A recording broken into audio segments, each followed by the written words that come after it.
Olá, irmãos, tudo em paz? Essa semana eu ouvi algo que encheu meu coração. Foi da parte de Jamê.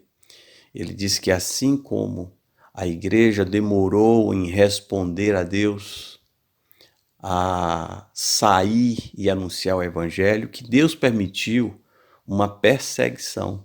Isso está lá em Atos capítulo 8. Assim também é aquilo que Deus está fazendo nesses dias. Sendo mais preciso, nesses últimos 40 anos, Deus tem falado sobre a igreja nas casas.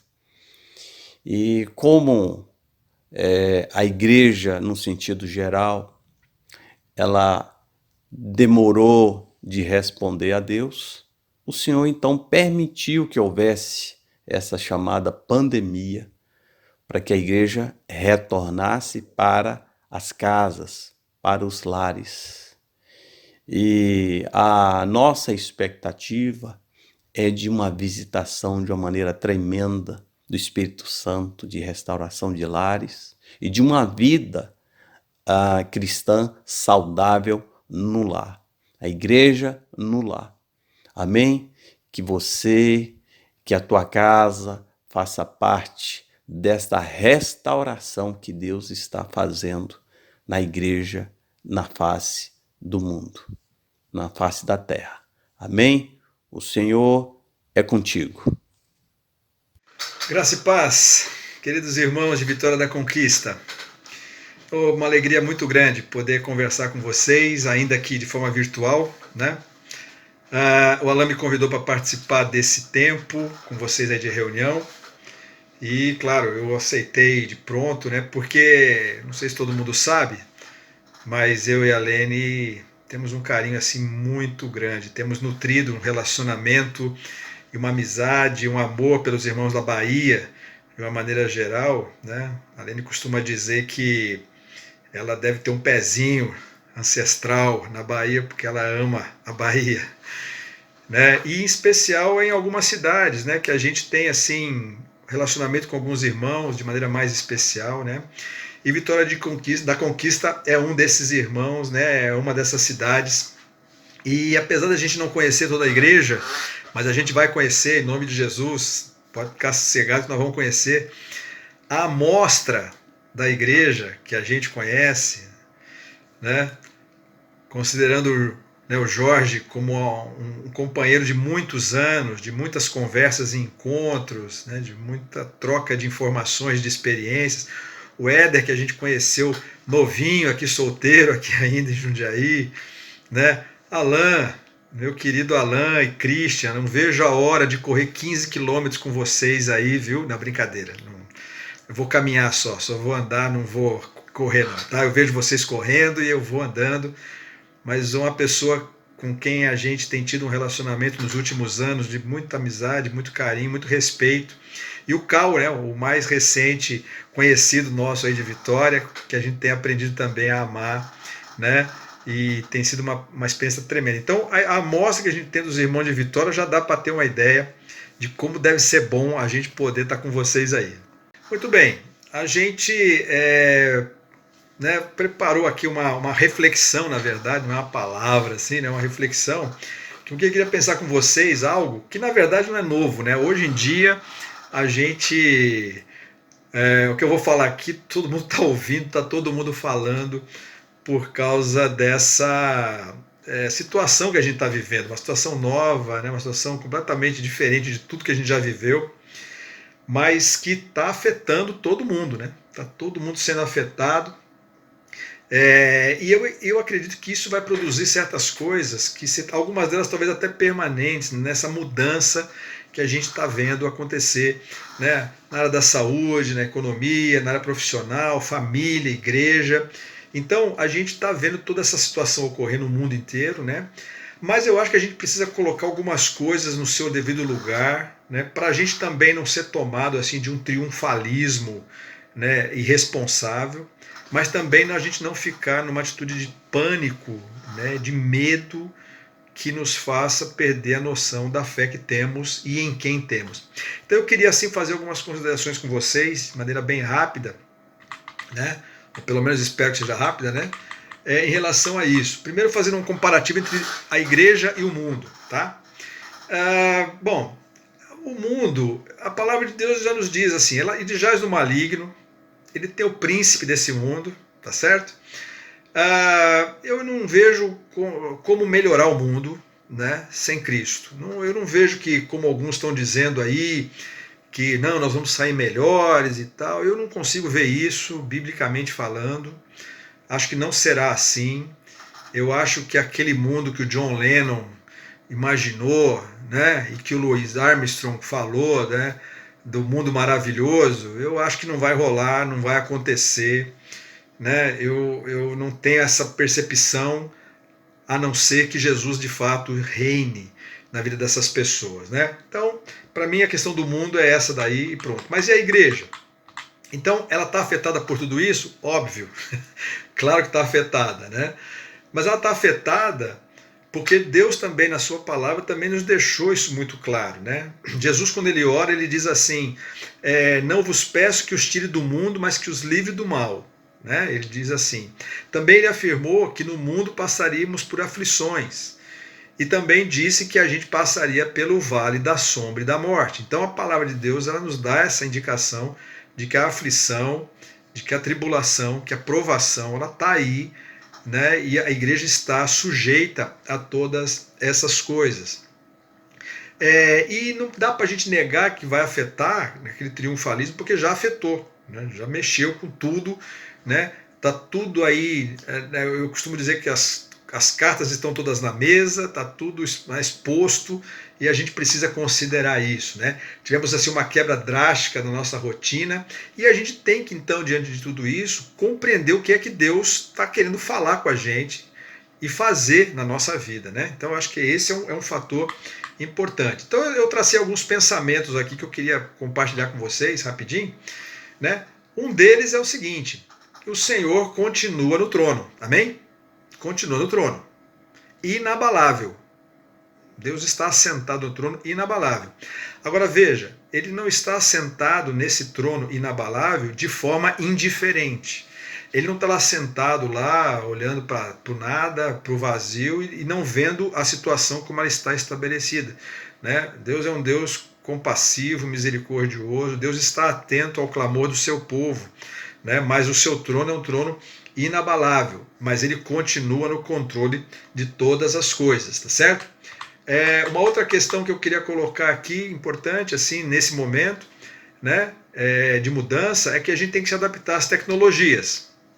As novas tecnologias estão aí agora à nossa disposição, né? Eu vi até um cartaz de alguém escreveu assim, né, que há 5 anos atrás a internet era do diabo, agora nós estamos louvando a Deus pela internet, louvando a Deus pela tecnologia, porque estamos usando agora. A gente aqui em Piracicaba sempre foi muito resistente a isso, meio coisa de segundo plano, a gente não vai se meter com essas coisas, e a gente está tendo que se virar, aprender a fazer, aprender a mexer nos aplicativos.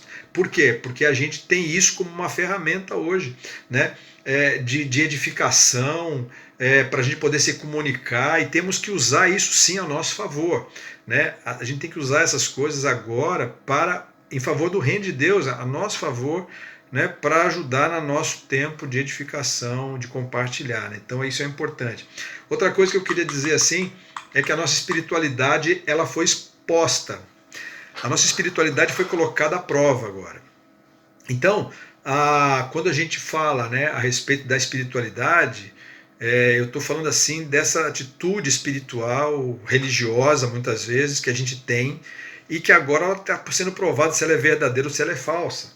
Né? O quanto de verdade tem nisso? Me lembrei daquele texto de Corinto que diz que o fogo da provação passa e a obra de cada um vai se revelar, se está em ouro, em prata, em pedra preciosa, em madeira, feno, palha, o que vai queimar e o que não vai queimar, vai ser depurado, está tudo na mesa aí.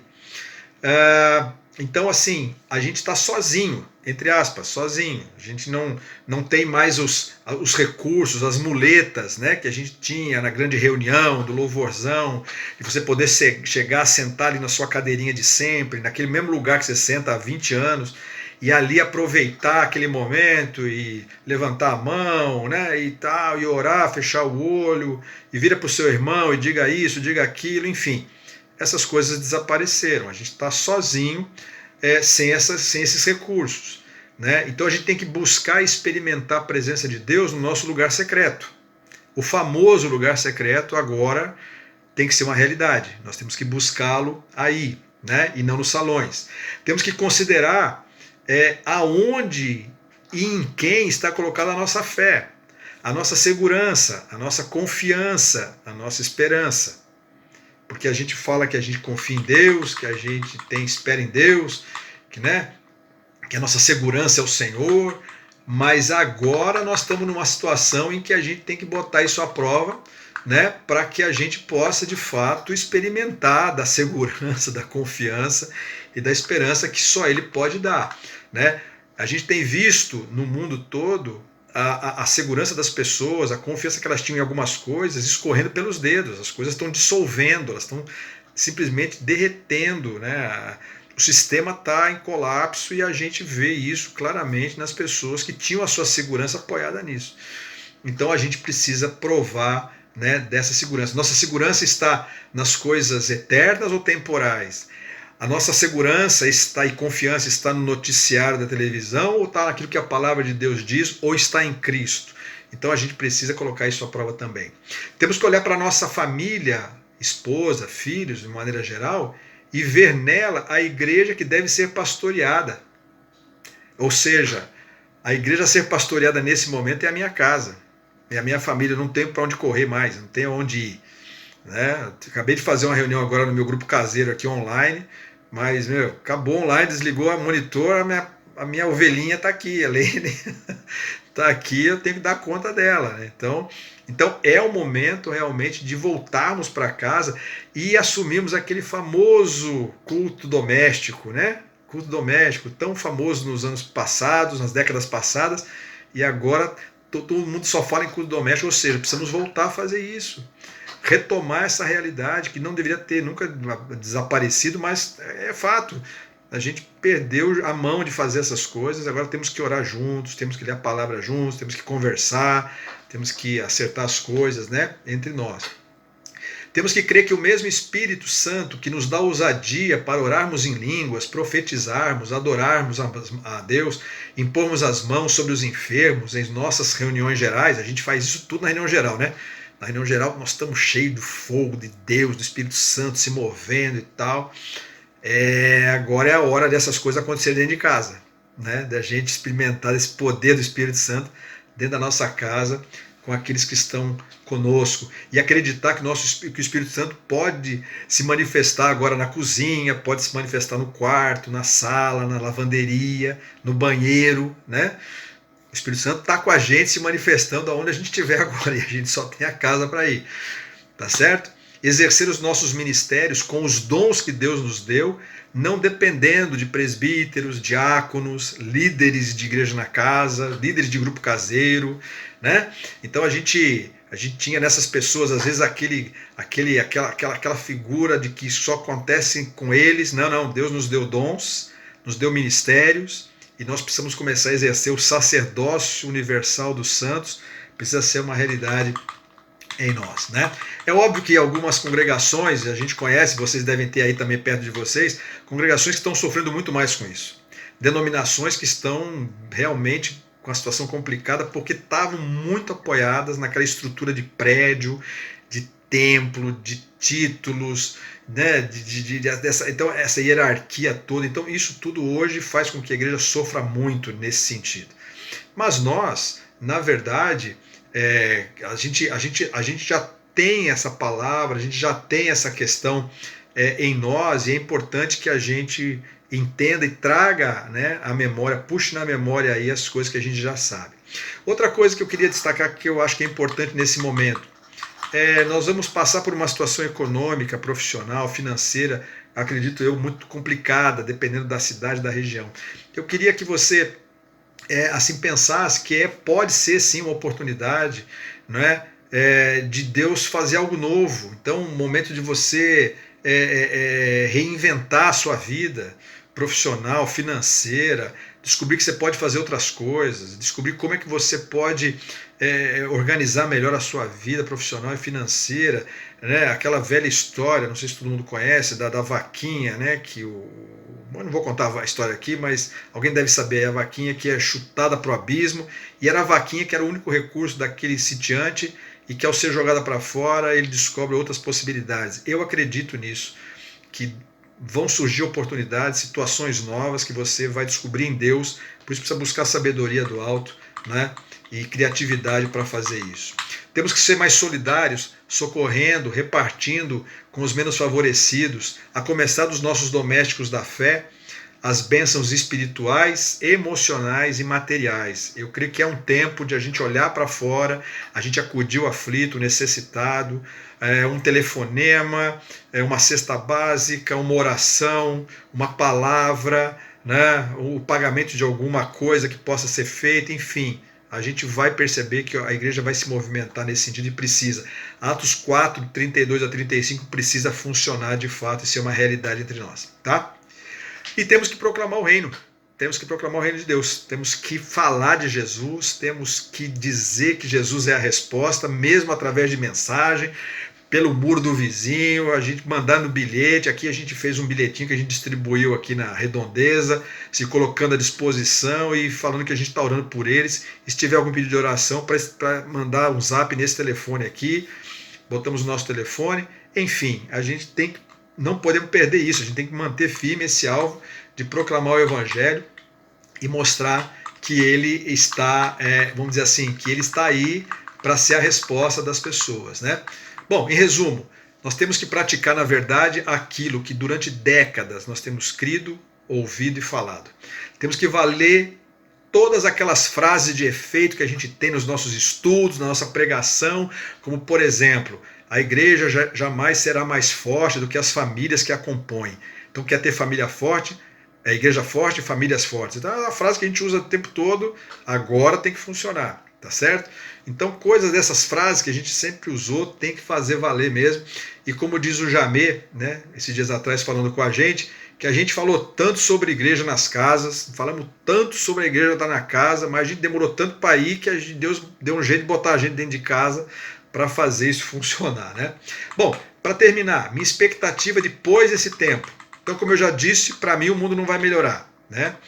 Que esses sinais podem ser sinais que dão para a gente uma indicação de que coisas ou piores que essas poderão surgir. Eu acho que situações semelhantes ou piores, porque ela não é uma coisa localizada, é uma coisa global, né? Então, assim, a gente tem que entender isso, né? O mundo não vai melhorar, na minha visão, né? E podemos passar por outras situações semelhantes a essa, né? Temos que entender que estamos em treinamento, estamos num treinamento sim, né? Nos entendermos dessa maneira, treinando para alguma coisa além aí. Lembrar dos irmãos da igreja perseguida, porque quando a gente pensa hoje na situação que a gente vive, a gente esquece muitas vezes que os irmãos da igreja perseguida, eles estão sofrendo há décadas, né? Dessa perseguição, dessa dificuldade, dessa resistência, dessas limitações, e estão crescendo, estão fluindo em Deus, estão crescendo, estão sendo fortalecidos, tá? Então estamos em treinamento. Que a igreja permaneça, ao final de tudo isso, com uma fé genuína em Jesus, num relacionamento pessoal com Ele, que tenhamos um estilo de vida mais simples, onde os recursos pessoais e congregacionais sejam colocados a serviço daquilo que é eterno. Eu acho que essa é uma realidade que nós vamos acabar descobrindo, uma vida mais simples, um negócio mais objetivo, né? E que onde a gente tem os recursos na mão para poder, tanto de forma pessoal como congregacional, aplicar naquilo que é eterno, né? Um olhar mais atento às necessidades, quaisquer que sejam elas, daqueles que estão de dentro e dos que estão de fora, um olhar mais sensível para isso, né? E uma proclamação do Evangelho no poder do Espírito Santo como a solução para toda criatura. E que assim todos possam se sentir envolvidos nessa obra, né? Que ninguém fique de fora, sejam crianças, sejam jovens, sejam adultos ou sejam dos do grupo de risco, não é? Que todos nós nos sintamos chamados a essa realidade, essa nova realidade, quando sairmos desse momento e voltarmos para aquela normalidade, que não será mais normal, mas voltemos permanecendo nessas coisas, tá bom? Um abração bem grande para vocês, que Deus possa abençoar, continuar a fazer a obra, e eu espero mesmo, eu e a Lene esperamos assim, em algum momento aí a gente poder se conhecer e estar um tempo com vocês juntos pessoalmente, tá bom? Abração bem grande, que Deus abençoe e até a próxima. Deus continua no trono e não está sem prestar atenção no que está acontecendo. Ele não está indiferente. Em algum momento alguém pode pensar, mas e Deus diante disso tudo? Ele não está indiferente ao que está acontecendo. Amém? Porque isso que eu vou compartilhar, eu entendi que não era só para mim. A esperança e a alegria do que eu vou compartilhar agora, eu não quis que ficassem só para mim. E por isso que eu quero compartilhar com os irmãos agora. Abra, por favor, a sua Bíblia em Lucas 2. Vou esperar uns segundinhos aqui para cada um abrir sua Bíblia em Lucas 2. Nós vamos ler primeiro uma parte. Eu vou falar algumas coisas, depois a gente vai ler o final. Lucas 2, versículo 25. Lucas 2, 25.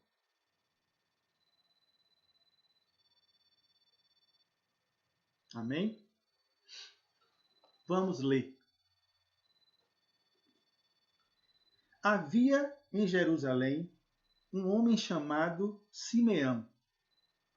Homem este justo e piedoso, que esperava a consolação de Israel, e o Espírito estava sobre ele.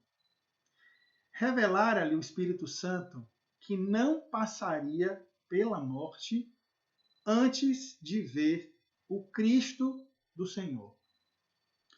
Movido pelo Espírito, foi ao templo, e quando os pais trouxeram o menino Jesus para fazerem com ele o que a lei ordenava, pare aí. Pare aí. Por favor, não siga a leitura agora. Porque a partir daí, gostaria que a gente pensasse algumas coisas que eu espero em Deus que falem com a gente, como fale com vocês, como falou comigo e tem falado. Amém? Bom, José e Maria tinham levado Jesus ao templo e numa pesquisa que eu fiz aqui, Jesus tinha 8 dias de nascido. Tá? 8 dias de nascido. E eu não sei para os irmãos, mas para mim, eu até fiz um teste aqui em casa e perguntei à turma aqui, o nome Simeão remete vocês a quem? E não remetia a ninguém do Novo Testamento, alguém contado aqui no Novo Testamento. Como para mim também, eu tentei buscar na minha memória quantas vezes eu meditei sobre este homem e não consegui. Talvez uma vez, uma palavra de Jameu, não me recordo direito, mas foi como uma nova descoberta para mim. Descobri este homem aqui, nesse contexto que fala tanto com a gente hoje. Então eu consigo imaginar Simeão, um senhor, nesse momento, com os cabelinhos brancos, aí como lembrou Oswaldo, né? Pertencente ao grupo de risco, mas alguém que tinha um lugar para ir, que tinha certeza de onde ele precisava ir, embora, a gente vai entender aqui, ele não sabia direito quem era a pessoa a quem ele ia encontrar, fisicamente, se era grande, se era pequeno, não sabia. Mas ele sabia que não tinha tempo a perder. E um detalhe, dentre alguns detalhes que eu quero enfatizar aqui, está no verso 27. Ele estava sendo movido pelo Espírito Santo. Talvez Simeão acordou aquele dia e talvez nos seus afazeres domésticos, cuidando de alguma coisa aí, ajudando em casa, fazendo o que os homens da época faziam, mas movido pelo Espírito Santo, ele foi conduzido até o templo. Guarde isso. Movido pelo Espírito Santo. Então, talvez sem saber direito o que ele ia fazer lá, mas ele sabia que precisava ir. Amém? Bom, o que é que esses poucos versículos aqui mostram para a gente ou dão uma ideia de como o Espírito Santo se relacionava com Simeão? No verso 26, começa dizendo, revelar ali o Espírito Santo. Era alguém que tinha uma proximidade com o Espírito Santo, que era movido, que ouvia o Espírito Santo, que era temente a Deus. E o mais interessante ainda é que o Espírito Santo fez uma promessa para ele.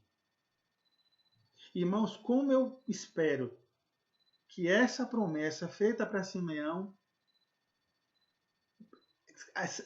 tenha o seu entendimento aberto sobre o que essa promessa significa para nós. Mas vamos pensar primeiro nele.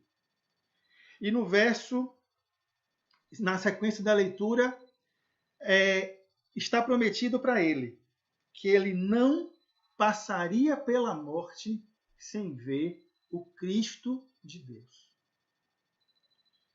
Não temos como saber, eu não consegui fazer uma pesquisa mais aprofundada teologicamente para saber em que momento, ou se isso tem registro, talvez não tenha, em que momento da vida de Simeão ele recebeu essa promessa.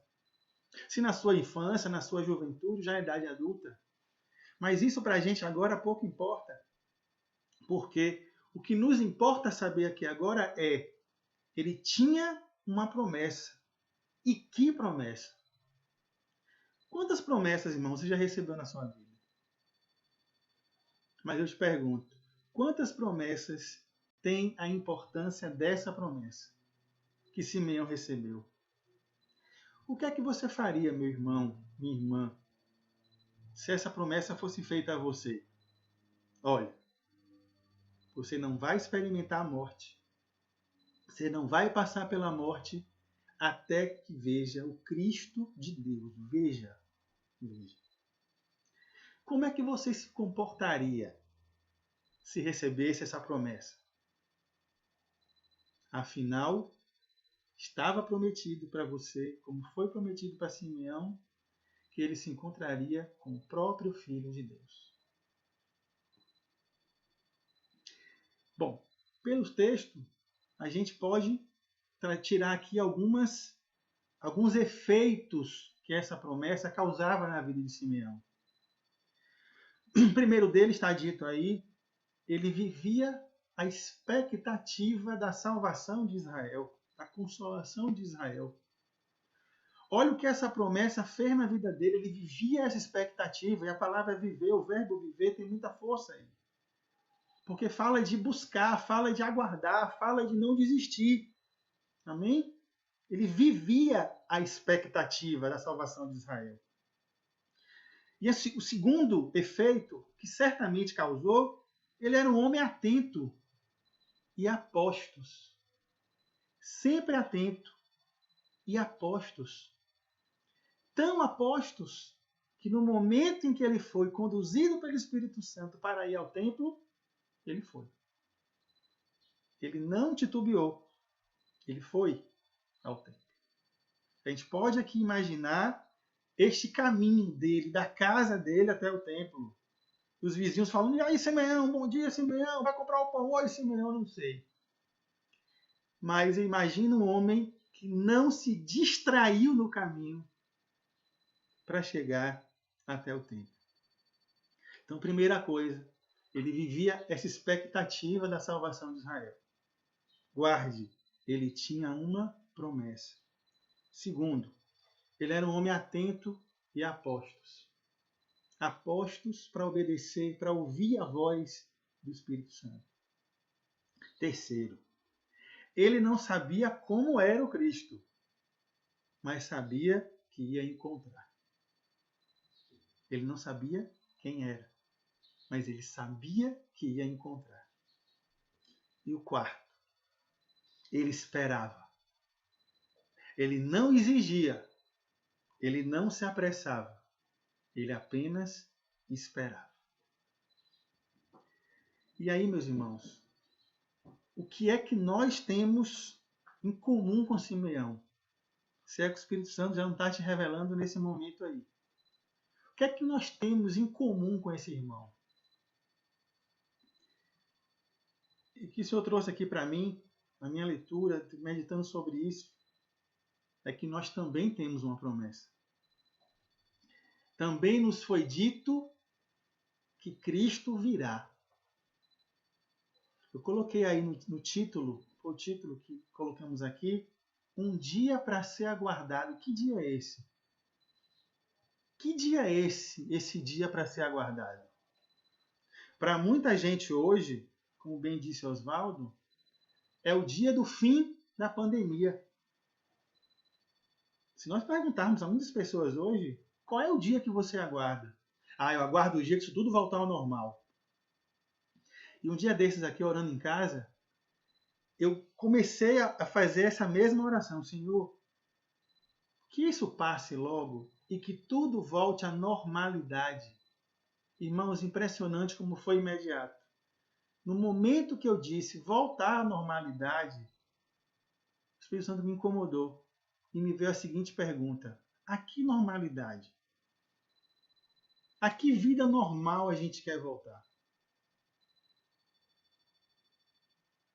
A uma vida de orações corridas?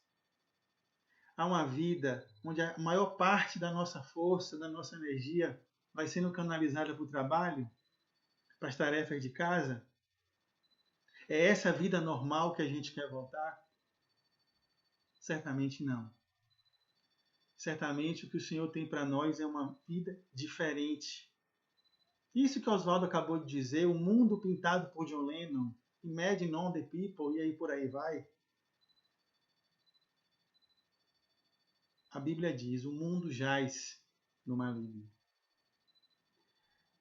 Mas Deus trouxe luz para esse mundo através de Cristo. E em Cristo Ele trouxe a igreja. E nós, como igreja, precisamos realmente ser luz nesse mundo. Então a minha oração mudou naquele momento aqui em casa. Eu pedi, Senhor, eu estou entendendo agora, não aquela normalidade não, Pai. Mas uma vida que o Senhor tem para nós. Uma vida com mais presença do Senhor, com mais ouvir o Senhor. Que isso nos transforme.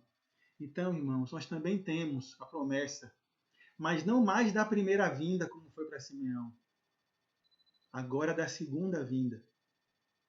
Nós temos essa promessa. O Espírito Santo deu uma promessa a Simeão. Nós temos essa mesma promessa na segunda vinda de Cristo. Então, irmãos, nós somos herdeiros de uma promessa. Temos como quem tem uma promessa. É fato que nesse mundo a palavra, o honrar a palavra, cada vez mais perde seu sentido, né? A gente fica mais cético com o que as pessoas prometem tudo a todo momento. Mas é importante que a gente conheça quem nos promete. Que a gente tenha a convicção de quem é que está nos prometendo isso. Da última vez que eu tive a honra de ministrar para os irmãos, a ênfase da palavra foi: não se turbe o vosso coração. Lembra-se, irmãos, os irmãos aqui de Conquista devem lembrar. Jesus foi nos preparar um lugar. E agora a gente aguarda por esse dia. Que eu vou explicar um pouquinho mais aqui na frente que dia é esse. Os irmãos já estão entendendo, né? Terceira coisa. Nós também fomos convocados pelo mesmo Espírito Santo. O Espírito Santo é o mesmo. O Espírito Santo que revelou a Simeão é o mesmo Espírito que foi deixado por Cristo, enviado por Cristo, para nos lembrar de todas as coisas que Ele nos ensinou e que é o nosso companheiro, que é o nosso amigo, que nos revela o coração de Deus. É essa oportunidade que a gente tem, irmão, de estabelecer uma proximidade cada vez maior com o Espírito Santo. Nós temos o mesmo Espírito que compartilhava lá com Simeão. Amém? E quarto, esse quarto. Como eu desejo, irmãos, que isso encha seu coração não só hoje, mas daqui para frente, resgatando muitas coisas que a gente já sabe. A quarta coisa que nós temos em comum com Simeão: nós estamos aguardando para ver o mesmo rosto. Amém? Estamos aguardando para ver o mesmo rosto do Cristo Deus. Sim, de Cristo. Amém?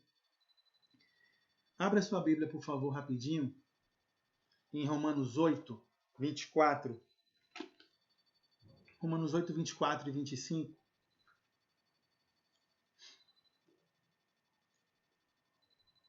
Verso 24 diz: porque na esperança fomos salvos. Ora, esperança que se vê não é esperança. Pois o que alguém vê, como espera? Mas se esperamos o que não vemos, com paciência o aguardamos. Com paciência, irmãos. Simeão, este homem, que numa leitura apressada da Bíblia talvez até passasse desapercebido ou passe desapercebido para muitos de nós. Esse irmão é um modelo para nós, para edificar nossa fé. Ele não estava agoniado. Ele tinha uma promessa, mas ele não estava agoniado entre o ainda não, aguarda mais, a ponto de ser negligente com o agora mesmo.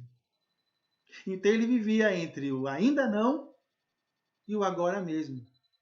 Estava atento, estava pronto, a postos para ouvir a voz do Senhor. Ele não estava agoniado, ele não estava estressado, ele esperava. E como Paulo está dizendo aqui em Romanos, com paciência. Com paciência.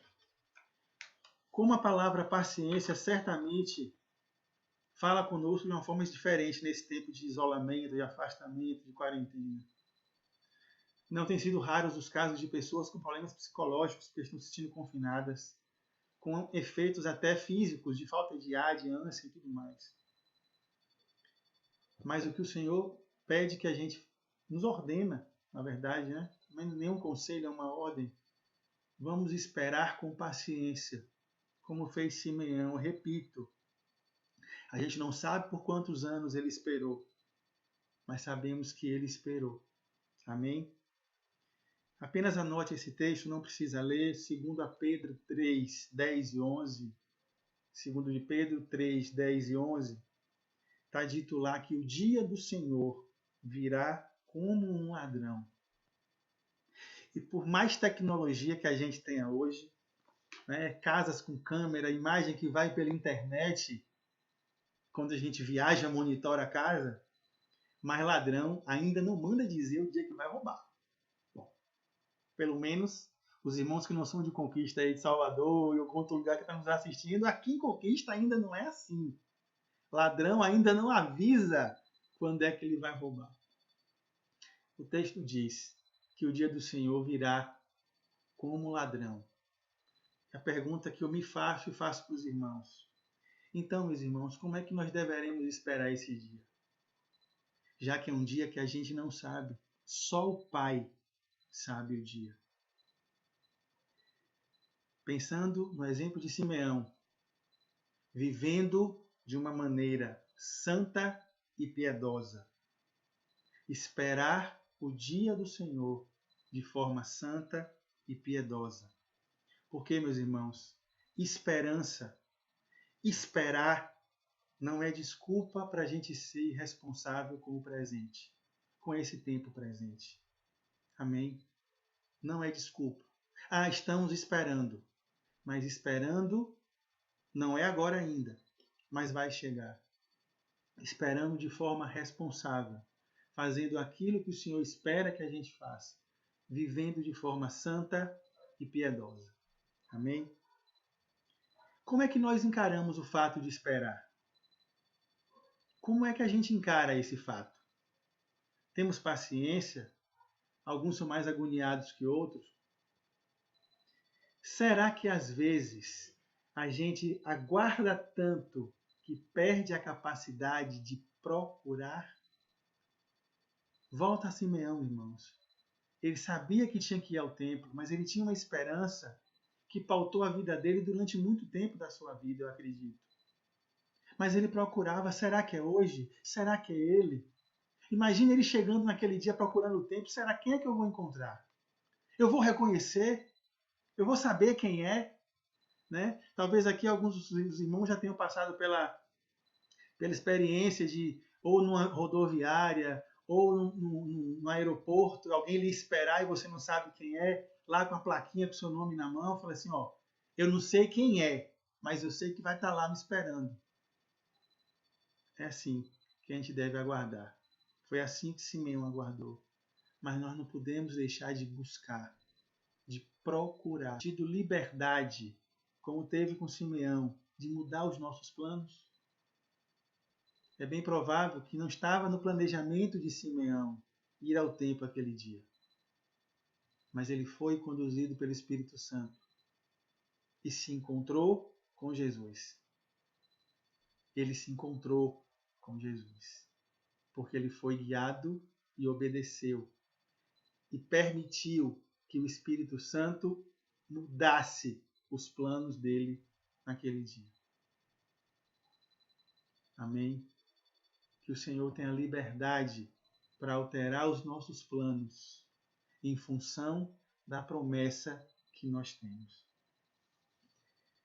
Simeão, guiado pelo Espírito Santo, soube esperar e não se cansou de procurar. Ele soube esperar e não se cansou de procurar. Amém? Vamos voltar lá no texto de Lucas para ler a parte que para mim é o coroamento da espera de Simeão e que o Espírito Santo nos revele o que significou esse encontro para Simeão e há de significar também para nós quando encontrarmos o Senhor. Verso 29. Vamos voltar no 28. Simeão o tomou nos braços e louvou a Deus, dizendo: Agora, Senhor, podes despedir em paz o teu servo, segundo a tua palavra, porque os meus olhos já viram a tua salvação, a qual preparaste diante de todos os povos, luz para a revelação aos gentios e para a glória do teu povo de Israel. Só até aqui. Imagine, irmãos, repito, a gente não sabe, pelo menos eu não sei, por quanto tempo Simeão esperou por essa promessa. Ele saiu de casa aquele dia, não sabemos também a distância. Por quanto tempo até ele tem viajado para chegar no templo, não sei. Mas ele chegou até o templo. E só de olhar para o rosto daquela criança, ele sabia que aquele era o Cristo de Deus. E diante desse encontro, ele toma Jesus nos braços e diz: Agora, Senhor, podes pedir o teu servo em paz. Cumpriu-se a promessa na vida de Simeão. E no coração dele não precisava acontecer mais nada na vida dele. Mais nada. Ele já se sentia completo em Deus. Amém?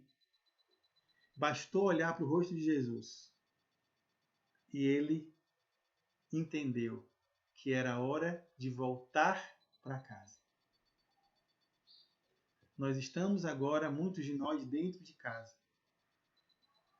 Mas eu espero em Deus que assim seja com a gente também, no dia em que a gente puder contemplar o rosto do Senhor e voltar para a nossa casa. Que não é essa, não é aqui, mas é lá no lugar que Ele foi preparar para a gente. E que a gente precisa aguardar com paciência, procurando o tempo inteiro estar mais perto do Senhor. Amém? Esse é o dia que precisa ser aguardado. O fim da pandemia, com certeza. Está escrito que outras coisas virão. Mas o dia que precisamos aguardar é o dia de se encontrar com o Senhor. Assim como Simeão fez. Assim há de ser conosco também. Amém? Se alguém que está nos assistindo nesse momento ainda não teve o encontro com Cristo, assim como Simeão também teve, esse não é um privilégio, só para nós não. O Senhor veio para resgatar a todos que quiserem, tomarem uma decisão por Cristo. Tomarem uma decisão por Cristo. Nós falamos para você agora. Eu vou orar. Peço aos meus irmãos também que orem aí. Se alguém que está assistindo neste momento ao vivo, vai assistir depois em alguma rede social. Se você ainda não se encontrou com Cristo, não vá simplesmente por medo do inferno. Não vá somente por isso, não. Vá porque você entendeu que não consegue governar a sua vida. Vá porque você entendeu que Jesus é tudo em todos e completa a nossa vida. Amém? Eu quero orar por você, para que o Senhor te alcance, para que o Senhor consiga entrar no teu coração e mudar a tua vida. Amém? Amém. Pai querido, te damos graças. Graças pela presença do Senhor na igreja, pela presença do Senhor em tempos tão difíceis, Senhor. Jesus, nós oramos por aqueles que assistirem a esta transmissão, estão assistindo nesse momento, que olham para os lados e não veem esperança, porque nesse mundo em si não há esperança que nos traga o resgate das nossas almas, Senhor. O que vemos é passageiro, o que vemos é transitório, mas é a Tua palavra, Senhor, é a Tua presença que altera o rumo das coisas. É a Tua presença que transforma a nossa vida, Senhor. Por isso, Pai, eu te peço que através desta ferramenta, Senhor, o Senhor consiga encontrar essas pessoas agora. Porque sabemos que o Senhor não é uma mercadoria que nós oferecemos, não. O Senhor é o Filho de Deus. Tu és o Senhor. Tu és o Senhor. E o Senhor há de tocar na vida das pessoas que compreenderem seus corações que necessitam do Senhor. Abrir os seus corações para que o Senhor possa habitar. E para que sejamos cada vez uma família maior sobre essa terra. Para podermos aguardar juntos, com perseverança, a volta do Senhor. E que nesses dias que estamos por aqui, Senhor, a Tua presença seja percebida, os milagres aconteçam. Que o nosso país, Senhor Jesus, Te conheça de fato, e haja uma transformação neste mundo, Senhor. Que muitas vidas sejam salvas, muitas pessoas sejam resgatadas para a honra e glória do Senhor, Pai. Muito obrigado, Jesus, pela oportunidade de estarmos juntos, ainda que distantes. Mas que o Senhor nos prepare dias que possamos nos alegrar juntos, estando mais juntos, Pai. Obrigado, Senhor, pela promessa que assim como foi para Simeão, é para nós. Nós vamos te encontrar, Senhor. Vamos contemplar o Teu rosto e vamos habitar para sempre juntos, Pai. Louvado seja o Teu nome, Senhor. Louvado seja o Teu nome. Amém, irmãos. Amém.